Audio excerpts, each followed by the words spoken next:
Welcome to another life-giving message from Resurgent Church. At Resurgent, we endeavor to bring a word that is both encouraging and relevant to your everyday life. For any information about our church, check out our website at resurgent.church. Now, sit back and enjoy this week's message. Well, it's so good to have you here in our relationship series, Come Together. I heard my wife hit the ball out of the park last weekend, that was really encouraging. I heard she hit the ball out of the park.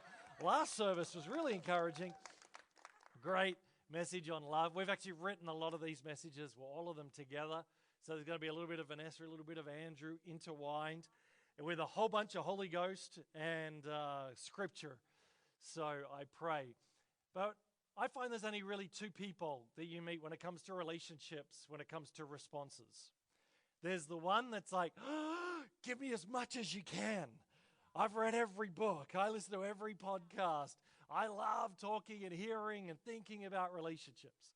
And then you find the other person that's sort of like, yeah, I'm not too sure about that. This could be vulnerable. This could be confronting. This means I might have to work on some things. And I just want you to know that we're going to meet in the middle with this because we believe in healthy relationships. And we're all on a journey to health. So this whole series is not to condemn anybody, because if so, we're all condemned.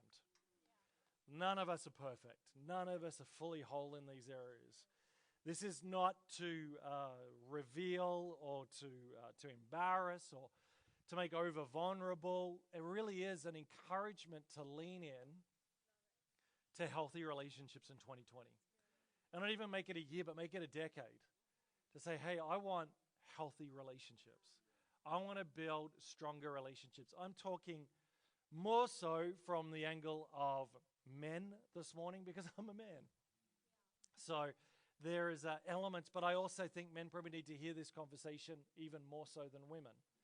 And I'm not saying that women don't need to hear it. That's not at all. We all need to hear all aspects of.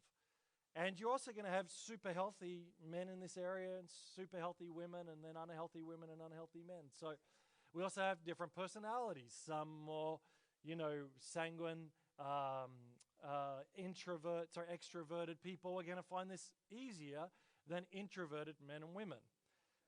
And everything in between that's juggled in. So I just want to say we don't want to generalize, although we have to speak from a generalized perspective because I'm not God and I can't bring all together and be everything. I can only be me, but I'm going to try do my best in this time together to really just reveal some things and open up some things, have some fun with things, but also really just encourage and challenge from the right perspective.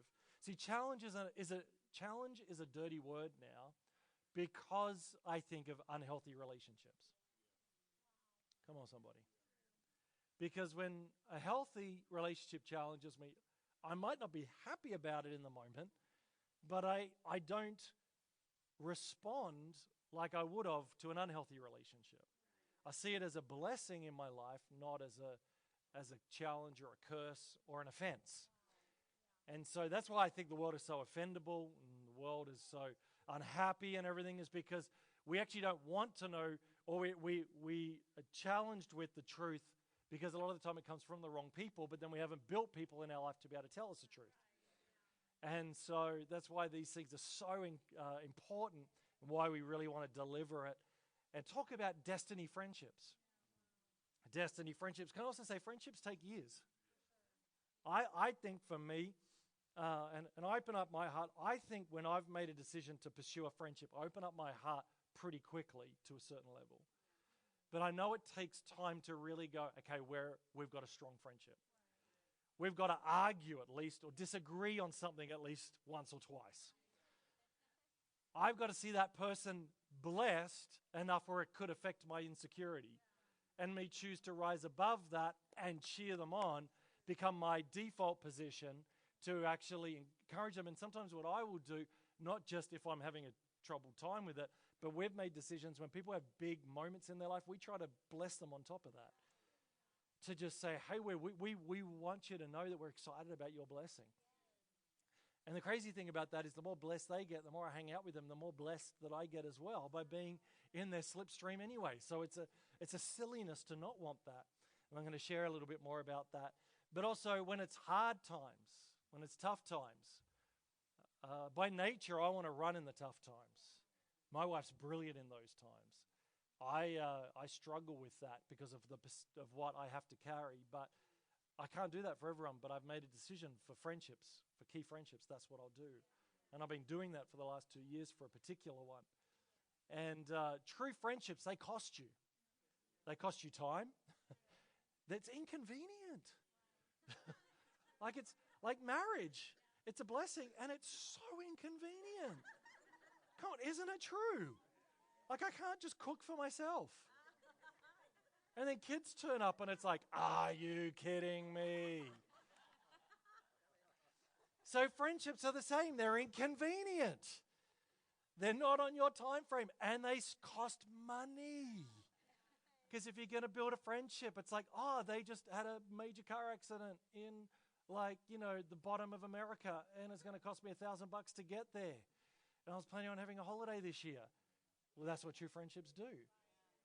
They find the money. They sell the plasma TV. They do what they need to do because those are the moments you don't not turn up for. I already calculated with my friend in Australia at certain moments, things that we've already costed through, or family. And again, it depends. Family and friends are actually very different. There are some things that you'll pay a price for family that you won't for friend, and vice versa. But working out the cost of what this is going to be part of our life, because we want to build deep friendships. Because I believe it's lonely, unfulfilling, and it's actually part of the destiny of God for us to have destiny friendships. So I'm going to talk about that. Is that okay?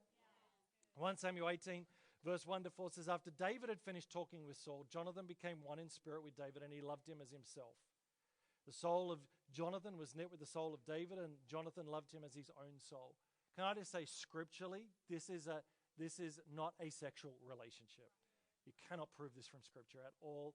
When you look back and through it all, this was culturally, theologically, scripturally, it was not a sexual relationship. And I do think for men, this is part of the problem for us, is because we feel like we can't get close because of what that might be perceived as internally due to wrong cultural conditioning and so on, that we feel like, if I'm vulnerable, will they think, I'm hitting on them or something else? Or girls don't have that in general, as it's not part of the culture of a female friendship. And so we've been in some dysfunctional cultures over the last 100 years or so around this that they didn't have back then. So I just want to explain, this is this is a man-to-man soul love, not sexual love. From that day, Saul kept David with him and did not let him return home to his family. And Jonathan made a covenant, a contract, an oath, or a promise. It's a contract, oath, or promise, and it's in reflection of the covenant that God made with Abraham about the children of Israel. So that's where it's positioned in understanding what covenant is. And I don't have time to go through with what covenant is, but you can look that up further. With David, because he loved him as himself, Jonathan took off the robe he was wearing and gave it to David, along with his tunic and even his sword, his bow, and his belt. We just read this stuff, but we don't realize the context. Is what Saul was saying is I am the chosen future king. I am the prince. I got everything going for me. I'm making a covenant with you that we run together. That we bleed together. We have victory together. If you die, I die type of thing. And to show you that I'm giving the best of what is valuable to me, other than what I can't give you, which is my wife, my spouse and those things, is I'm going to give you what protects me, what is valued, probably the most expensive materials, because he's the prince in the kingdom, and everything that will say, hang on, that's to everybody, that's Jonathan's. I'm giving you everything of my esteem to you to show you my robe and everything, that this is a soul covenant. I want to run with you. Relationship. One of the greatest tools God uses to grow us and bless us is friendships. But over the years, one of the greatest restraints I've seen people live in is the restraint of uncommissioned friendships. We're not called to be friends with everybody. We're called to be kind to everybody. But we're not called to be friends with everybody.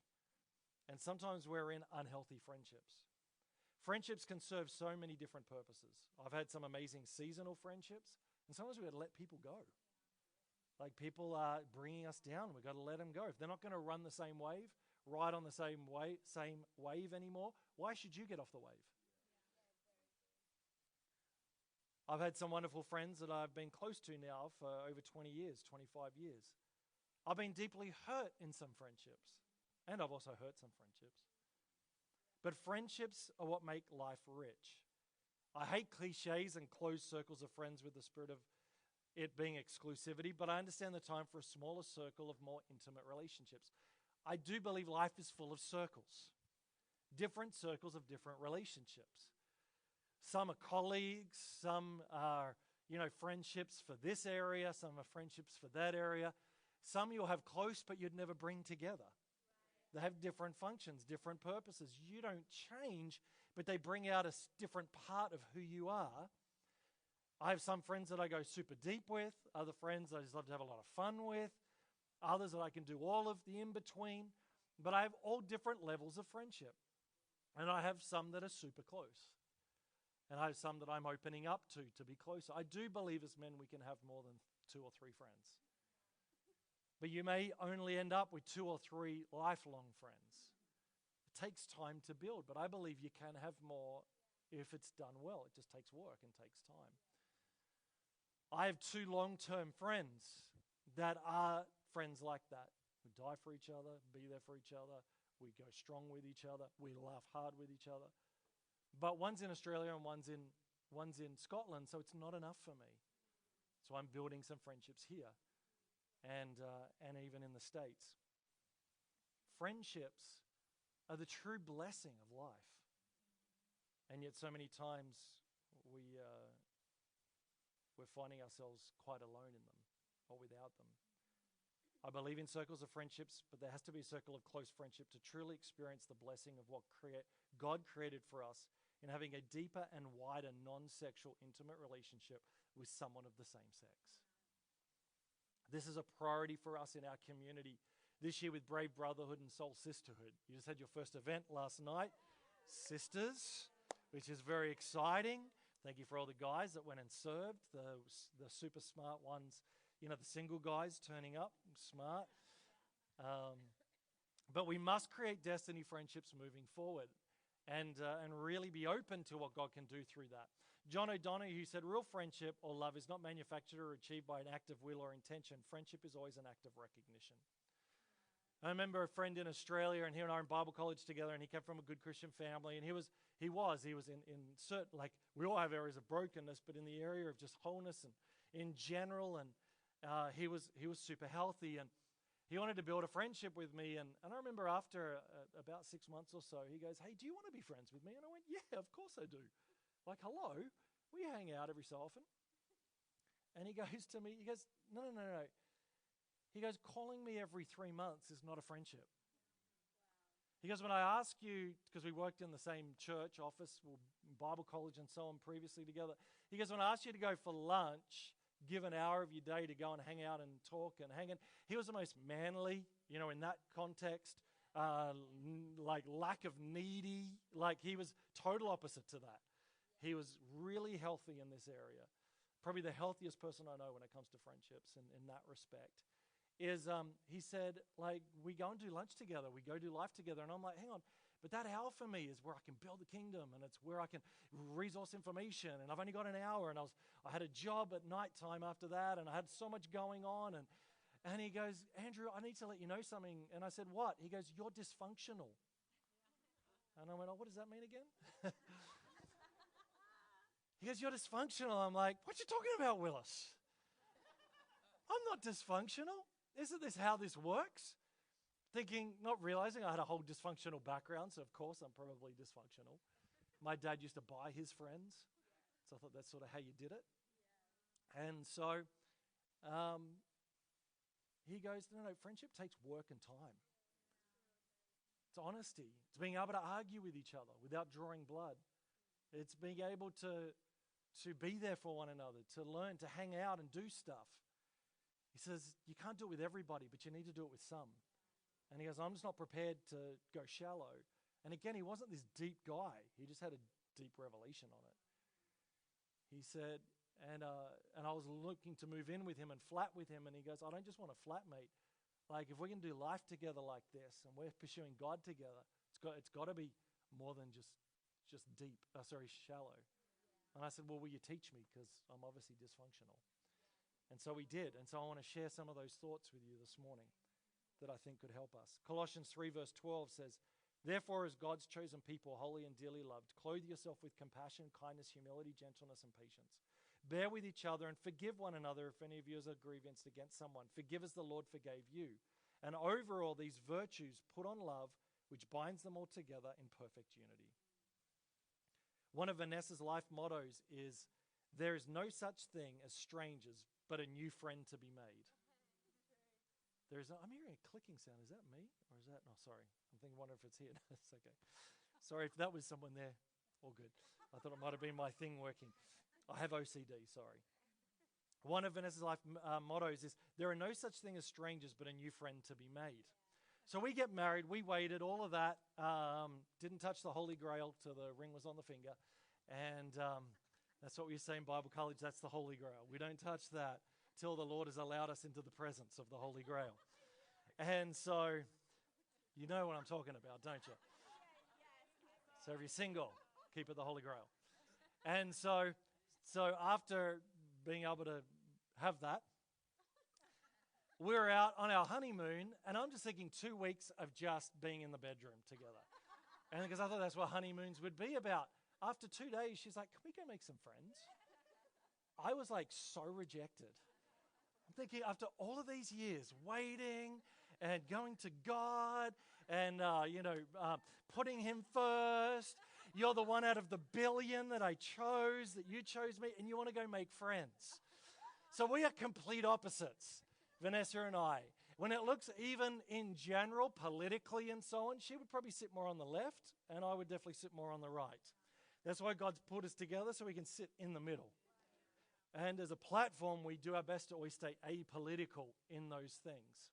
Church is meant to be apolitical, just so you know, because we're called to reach everybody. Have your personal convictions and certain things as a community, but the rest, this is not the platform for. We're here to bring people to Jesus, not opinions and so on. And so that's Vanessa's motto, and she has thousands of people in her life. But if she was honest doing this message, she would say she doesn't have or only just beginning to build long-time friends like I have. So she has the thousands, I have the few, and we bring that together now on how to bring that in our life. I love and appreciate people on so many levels and happily connect with so many different people, but true destiny friendships are relationships that require more intentionality. I've learned that different friendships are for different moments and are for different seasons, and that's okay. I believe that friendships are always a reflection of you. I believe when you have healthy relationships, friendships, you actually have a healthier marriage. Both sides. I actually think when you have healthy relationships, you have healthier relationships outside, even in the workforce and in the marketplace as well. But you attract what is within you.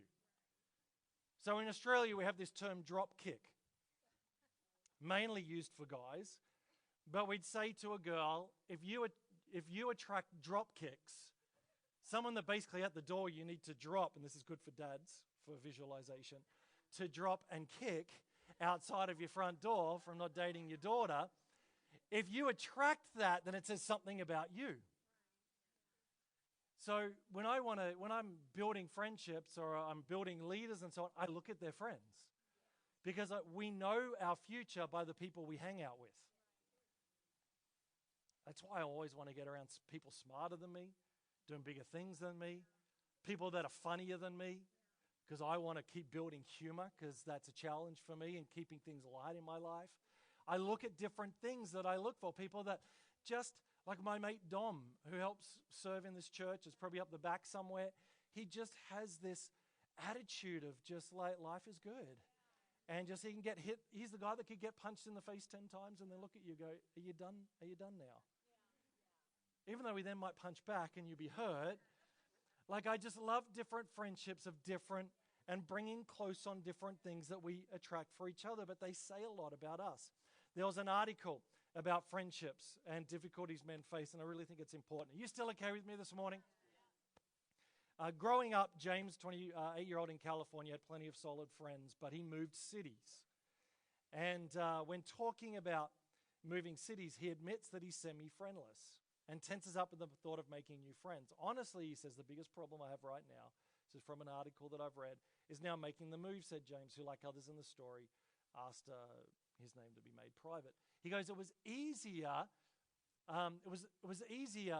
when I was younger to have male friends. It was harder to ask a girl out at 16, for a date. And now I feel at 28, asking another guy to go and hang out for a beer is harder than asking a girl out at 16 to go out on a date. He goes, there are challenges with this. His girlfriend tries to coax him into putting himself out there, and she suggested he text a neighbor for drinks or maybe canvass for a politician and hopefully make some like-minded friends. But James hasn't made much of an attempt. I can tell that she's aware of my isolation and that my own burden is becoming hers too. It goes on and says the biggest drop-off in male friendships occurs during the early phase of a marriage or long-term relationship. If kids enter the picture, that initial drop-off is even more severe. This period can be one of quite desperation for men. Work life and fatigue are arguably the most common explanations, but the consequences is that during the time of the most intense developmental change, men are most deprived of friendship that can help them. While women are more inclined to network with other women and maintain their long-standing friendships, men tend to stash their friendships away like baseball cards. Many guys say they see or speak to their best friends every 2 or 3 years, and we just pick up where we left off. 2 or 3 years is a long time. People have illnesses, they get married or divorced, they lose family members or have job problems. Without more regular contact, friendships don't realize their full potential. Growing up, friendship making and maintenance come just as easy as boys as to girls. Nobi Way of New York University professor who studies adolescent friendships found that boys and girls are equally likely to disclose their deepest, darkest feelings with same-sex friends when they're young. But a not so subtle change occurs at the age of 15. Boys begin to report that they don't need or have as many friends. At that age, there's a growing fear that close male friendships will be seen as too girly or gay. It says in the New York Times in 2011. This is not some academic read I'm doing, she says. It makes sense. If you're encouraged to be stoic and strong, you might believe you don't need emotional support from friends. And this is why many of us grew up in cultures that said, yeah, we're self-made men, we don't need anybody else, you can only rely on yourself, and we're being conditioned in an unhealthy culture. Or if we become too close, it's like, too girly, too effeminate, and guys are like, whoa, whoa, whoa, we don't want that. And then be perceived as other things that it's not, that's different to how women and culture seem to be. John, a 34-year-old in Tucson, Arizona, said that as a married adult, he has a lot of couple friends, but very few friends of his own. He feels like he was taught to go it alone or just with a romantic partner. In my experience, men are taught that they have to be able to do things by themselves, which eliminates a need for anybody else. Now I definitely rely on my wife for emotional support. I come to her with everything and everything. She's seen me cry, angry. She's seen me, every single part of me. But girls are taught to think about other people's feelings, to remember important dates, to do the work of reaching out and organizing get-togethers. And we're taught to get our PAs to do that for us, if we're really honest, or our wives. Social planning is expected of girls, he said, but men go into adulthood with a skill deficit. They might want friendship, but they don't understand the mechanics of how to get it. He said, why men are mostly friendless, women bear the burden. In many relationships, wives and girlfriends coordinate social activities with other couples. They encourage their partner to go out to guys' nights with old college friends, and most significantly can get tiring for them and even begin to lose respect for their spouse. They say that men work better adopting the shoulder-to-shoulder model of friendship. Their friendships are less disclosure-based and more activity-based. Girls and women tend to engage in a more personal disclosure. They discuss problems and share both positive and negative events and news with friends more than boys and men do. And boys and men also share information with each other, but more time is spent with shared activities, watching sports game or playing video games. Disclosure, gossiping, revealing your innermost thoughts, catching up on the little details of life is the definitive metrics of success for female friendship, but it's a little different for men. The data shows us that boys can be just as satisfied as girls with their friendships at lower levels of sharing. To that end, men who feel isolated don't need to wallow in their feelings together, but they do need to make a more active role in planning activities together and stop outsourcing the job to the women in their lives. And it says one of the examples is a man who for 37 years has made sure twice a week that he and his friend always get together, work out, have lunch, and build that friendship. What I want to say from all that, and I don't usually go into longer articles, but I think it just brings some great clarity, and so you know that it's not just great opinions or ideas of your pastor, it's actually science, is great things take work. Great things take work. But we often focus on the kinds of friendships we want to have rather than the kind of friend we want to be. That's why I do love the Enneagram, because it helps us first before we look at others. Proverbs 27 verse 9 in the Message, it says, just as lotions and fragrance give sensual delight, a sweet friendship refreshes the soul. So I'm happy to make a statement. I like bath bombs. I know it might not be seen as very manly, but I like getting a bath, putting a bath bomb in or some sensual oils, putting some music on so I can't hear the kids, and enjoying some serenity and space. It's not just for women. So even that is amazing. A friend without that in the right context, because now I'm taking it places I shouldn't, is like refreshing the soul. Friendships are supposed to refresh us. How many friends do you have refreshing you? So here's a couple of thoughts in the last moments really that I have, so I'm going to go quick. You still with me? Are your friendships gracious or complicated? Proverbs 22:11 says, but he who loves purity and pure heart, who is gracious in speech, because of the grace of his lips, he will have a king for his friends. I want kings for friends. Not just literally kings, because who cares these days about that? It's all falling apart. But I'm sorry if there's any royalists there. I'm part British, but really, who cares? And that's just my opinion. That's not political, so throwing it out. But as far as I'm talking about people doing something with their life, people that are succeeding in their worlds, in their marriage, in their family, in their finances, in the marketplace, in their health. I want to be around people that are big-spirited. I actually believe friendship is like you start speaking the same language. And then when someone speaks a different language, you're able to differentiate where that person's going to fit in your life. Or you're able to challenge them on it if you have that position. I've had people come to challenge me at different times that are not my friends. As soon as they start, I just go, hey, sorry, I'm so sorry, I don't want to offend you, but you're not my friend. Yeah, I haven't given you the place for that. You're not a destiny friend. This is more about you telling me off or whatever than actually helping me. Sorry. So sometimes we need to put the speak to the hand moment and go, even family members who you love but know aren't speaking in your best interest in this moment. It's more about theirs that goes, hey, I'm sorry, but I haven't allowed you in at that level. But you need to let certain people in.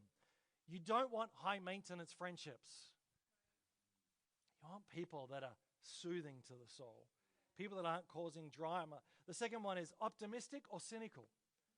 Proverbs 27 verse 17 says, as iron sharpens iron, so one person sharpens another.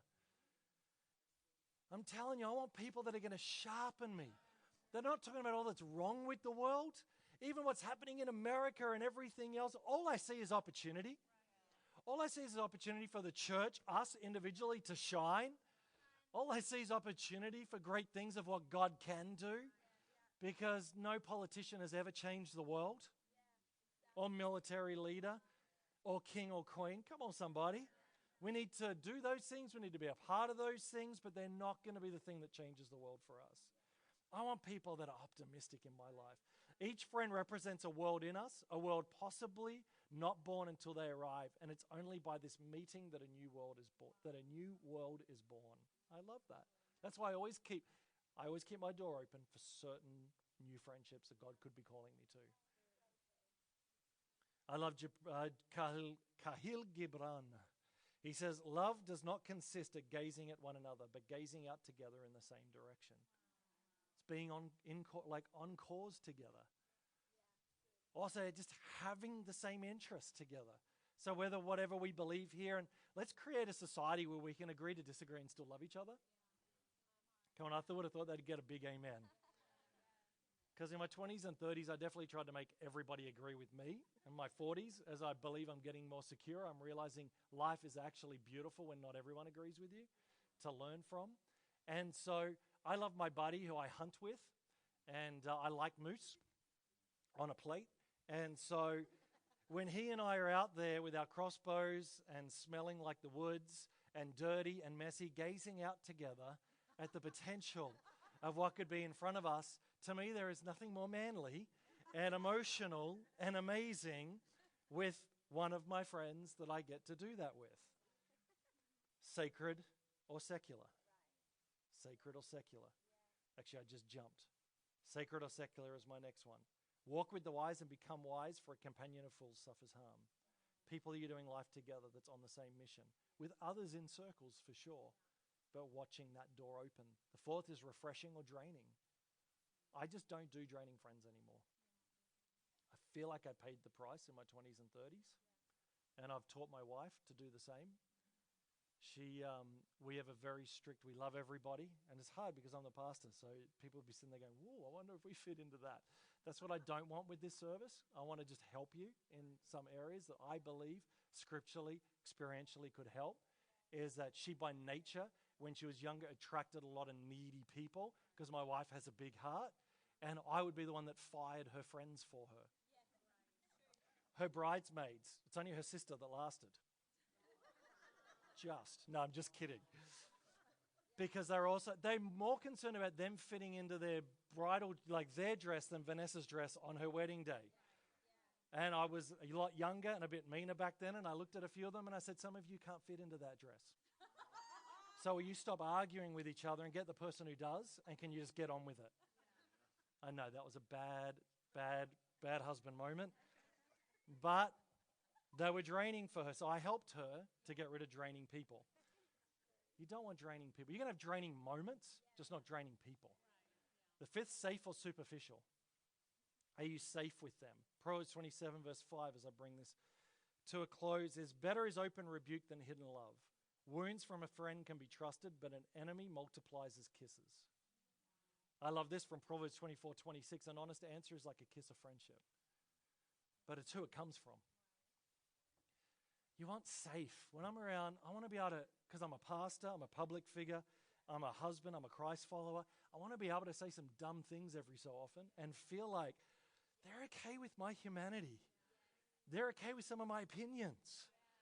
They're okay with like what I'm working through. I'm a pastor, but I might be working through some stuff in my marriage or my family, or times where I just have a bad dad moment that if I said publicly, people might leave the church of how could you be like that?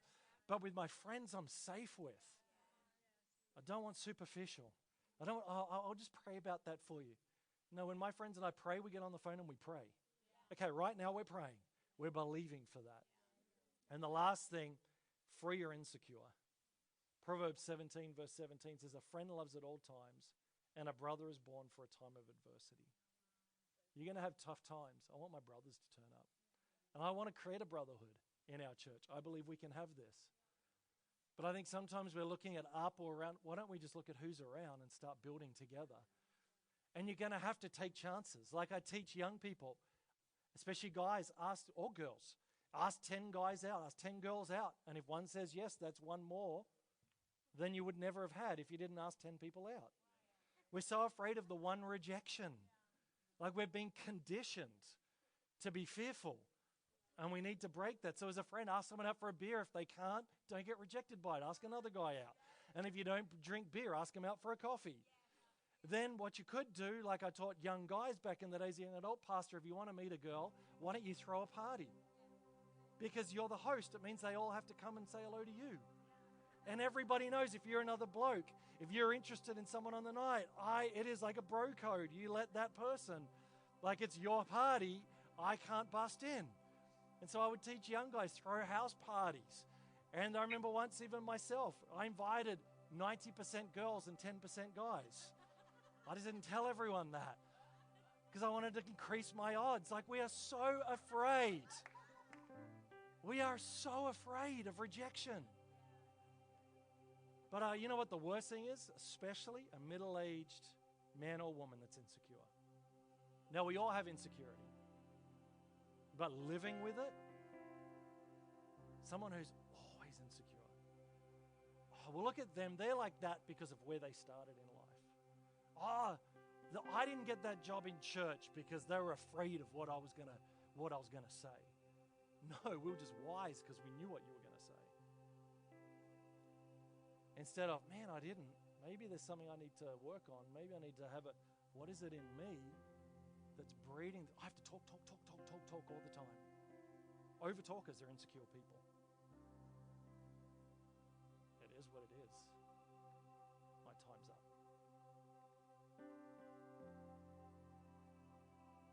I want to work on being this friend first. And then I want friends like that we take risks with each other. Friend, life is too shallow, too cold, too miserable without great friendships. And if I can say, men and women, she's not enough. She is to Jesus, but she's not to me, and vice versa. And I don't want that pressure, and she doesn't want that pressure. I need friends that she goes, go call your friend up, because I'm ready to punch you in the face. Moments. You hearing me? We need this stuff. So if you go, I don't have it, admit it. Then start to work on you. And then as we build brotherhood, and as you look outside, take some risks. The best friendships I have are the ones that are different from me. Not everyone has to agree with you to be your best friend. They look differently to me. They have different backgrounds to me. And that's what makes it beautiful. So can I encourage you as we talk about come together and relationships, as we build our relationship with Jesus first, let's be building our friendships as well. And I believe it's as important as building our marriage, because it actually builds my marriage as I build my friendships, and vice versa. Is that okay? Let's make 2020 the year to build some healthy relationships in Jesus' name. Can you give the Lord a hand of praise for that this morning?